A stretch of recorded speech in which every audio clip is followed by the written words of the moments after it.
Good evening বন্ধুরা, আর একটা নতুন ভিডিও নিয়ে তোমাদের সামনে চলে এলাম। তো আজকে গুড ইভিনিং বলে শুরু করছি, তার কারণ এখন সন্ধে 7:30 পেরিয়ে গেছে। তো এই সন্ধ্যাবেলা চলে এসেছি রান্নাঘরে, করব হচ্ছে রান্না। তো এই সন্ধ্যাবেলা রান্না করার একটা কারণ আছে, তো সেটা পরে বলছি। তো সন্ধ্যাবেলা কি রান্না করছি সেটা চলো তোমাদের দেখাই। তো এই যে করব হচ্ছে গাটি কচু দম, আর আলু দিয়ে করব। আর এগুলো হচ্ছে চইয়ের ঝাল। তো এগুলো দিয়ে রান্না করলে বেশ ঝালঝালি হয়। আর এখানে আদা আর কাঁচা লঙ্কা বেটে নিয়েছি। রান্নার জন্য কড়াইতে দিয়ে দিয়েছি সর্ষের তেল। তো সর্ষের তেলটা ভালোভাবে গরম করে নিয়ে এবার এর মধ্যে দিয়ে দিচ্ছি গোটা জিরে ফোড়ন। এই কচু জাতীয় যে কোনো তরকারি কিন্তু সর্ষের তেলেই বেশ ভালো লাগে খেতে, স্বাদটা যেন খোলে। আর এর মধ্যে আমি গোটা গরম মশলা ফোড়ন দিয়ে এবারে কচু আর আলুগুলোকে দিয়ে দিচ্ছি। আর এর মধ্যে ওই চইয়ের ঝালটাও একবারেই দিয়ে দিয়েছি। এবার সমস্ত কিছু ভালোভাবে ভেজে নেব। এই গাটি কচুটা রান্নার সময় বেশ ভালোভাবে না ভাজলে পরে কিন্তু সেদ্ধ হতে চায় না, বা সেদ্ধ হতে খুবই সময় লাগে।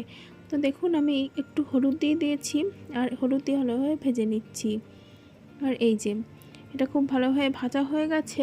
আর এখন এই মশলা দিয়ে দিলাম। এর মধ্যে ওই আদা কাঁচা লঙ্কা বাটার মধ্যেই জিরে ধনের গুঁড়ো ভালোভাবে মিশিয়ে নিয়েছি। আর এবারে সমস্তটা ভালোভাবে কষিয়ে নেব। দিয়ে দিচ্ছি অল্প একটু চিনি স্বাদটাকে ব্যালেন্স করার জন্য, আর একই সাথে একটুখানি লবণও দিয়ে দেব। চিনিটা অবশ্যই অপশনাল, আপনারা না চাইলে চিনি দেবেন না। অনেকেই এই গাটি কচু রান্নার সময় গাটি কচুটাকে সেদ্ধ করে নেয়, তবে আমার কেন জানি না মনে হয় গাটি কচু সেদ্ধ করে নিলে কিন্তু ভালো লাগে না খেতে। তো দেখুন ঝোলটা ফুটতে শুরু করে দিয়েছে, আর ফুটে বেশ ঘন হয়ে গেছে। আর দিয়ে দিলাম একটুখানি গরম মশলার গুঁড়ো। ব্যাস, গরম মশলার গুঁড়োটা দিয়ে ভালোভাবে মিশিয়ে তারপরে নামিয়ে নেব। রেডি গাটি কচু আলু দিয়ে ঝোল বা দম যাই বলুন না কেন। আর এদিকে দেখুন সন্ধেবেলা বাড়িতে চলে এসছে ফুচকা। তো বহুদিন হলো ফুচকা খাই না, তাই জন্য বরকে বললাম যে সন্ধেবেলা একটু ফুচকা নিয়ে এসো তো আজকে। আর এই যে দেখুন বাটি নিয়ে বসে পড়েছে ফুচকা খেতে। টপাটপ প্লাস্টিকের থেকে ফুচকা নিচ্ছে আর খাচ্ছে। ও তো আলু বা জলটা দিয়ে খায় না, এমনি শুকনো খায়। তাই যে আমি ভিডিও তুলছি দেখে আবার মুখ লোকাচ্ছে। ওই দেখুন বাটিতে একটা ফুচকা প্রায় শেষ। ওই যে পেছনে মুখ ঘুরে বসে আছে। তো এইবার দেখুন যেহেতু ও এনেছে ফুচকাটা, সেই জন্য আগেই নিজে নিজে একটা বানিয়ে খেয়ে নিল। তাহলে আমরা এখন ফুচকাটা খেয়ে নিই।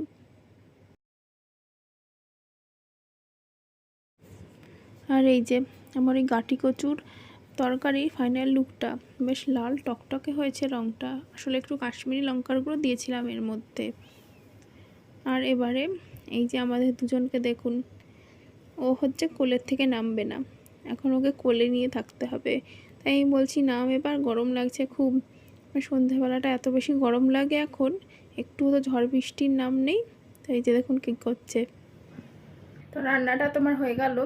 আর এই সন্ধেবেলা কেন রান্না করলাম এই গরমের মধ্যে, তো তার কারণটা হচ্ছে যে এই প্রায় 28 দিন মতন মেয়ের স্কুলে ছুটি ছিল, গরমের ছুটি। তো এবার তো সে স্কুল খুলেছে, কিন্তু মানে ওকে নিয়ে তো স্কুলে যেতে হচ্ছে। এবার নিয়ে যাওয়া নিয়ে আসা, এর মাঝে বেশ অনেকটা টাইম চলে যাচ্ছে।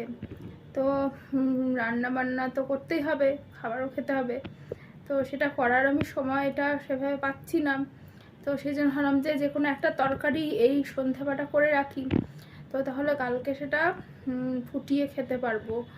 তো কিছুটা কাজ আমার এগিয়ে থাকবে। তো সেই জন্য এই সন্ধেবেলা ওই তরকারিটা রান্না করলাম। আর আসল ব্যাপার হচ্ছে যে তরকারিটা অনেক দিন ধরে রান্না করব করব করে সে করাও হয় না, আর ফাইনালি সেই গাটি কচুগুলো শুকিয়ে পচে নষ্ট হয়ে যায়, ফেলে দিতে হয়। তো সেই জন্য ভাবলাম যে এখনই করে ফেলি, মনে চাইছে যখন তখন আমি এখনই ওটা করে ফেলি। তো যাই হোক গরমের মধ্যে ওটা ফাইনালি করে ফেললাম। তবে তরকারিটা আজকে আর খাওয়া হবে না, সেটা কালকেই খাওয়া হবে। তো এই হচ্ছে গরমের মধ্যে সন্ধ্যাবেলা রান্না করার কারণটা।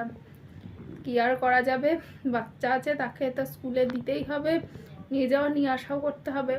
তো এখন যেহেতু প্লে স্কুলে যাচ্ছে, তো তো সেই জন্য তো মানে স্কুলের গাড়িতে করে সেরকম মানে সবাইকেই দেখি যে বাবা মারা বাচ্চাদেরকে দিয়ে যাচ্ছে।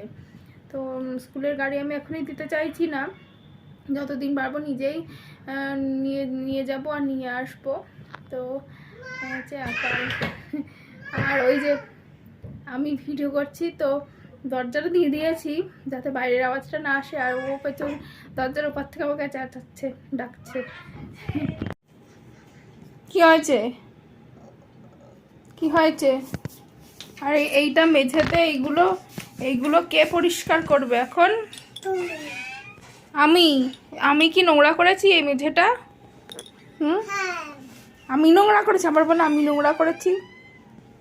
তুমিই করো, ঝাঁটা নিয়ে এসে তুমি পরিষ্কার করো, যাও।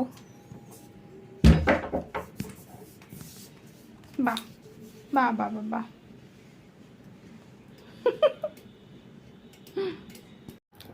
বলো সেই কথাটা, বলো বলো।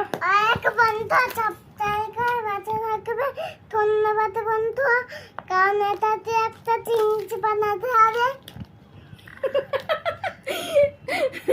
আর প্রথমটা বলো, প্রথমটা ওই যে প্রথমটা কোনটা?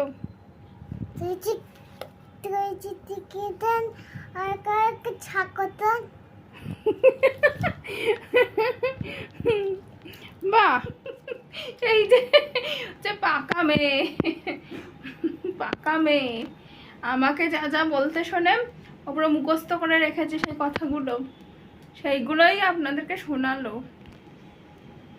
একা একা বলছিল, যখনই মনে পড়ে তখনই একা একা ও পুরো ডিটো বলতে থাকে আমি কি কি বলি ভিডিও করার সময়।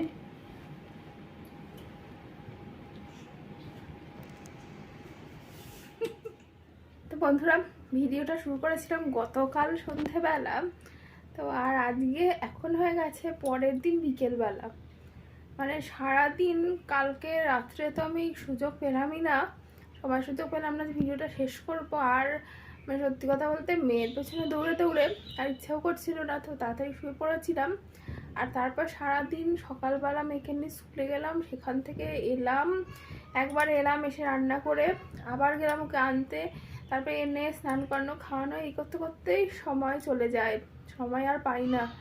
আর তারপর যখন আনতে যাচ্ছিলাম ওকে তখন বাজে বেলা প্রায় 11টা 10-15 হয়ে গেছে।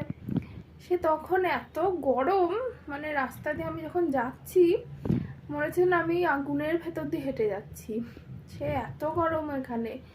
তো তারপর যাই হোক অনেক কষ্ট করে হেঁটে হেঁটে ওকে আনতে গেলাম, তারপরে টোটো করে নিয়ে এলাম। তো যাই হোক তারপরে ঘরে এসে অনেক কিছুটা শান্তি পেলাম। তো তারপরে এখন তো বিকেল হয়ে গেছে, এখন বিকেল 5:45 বাজে।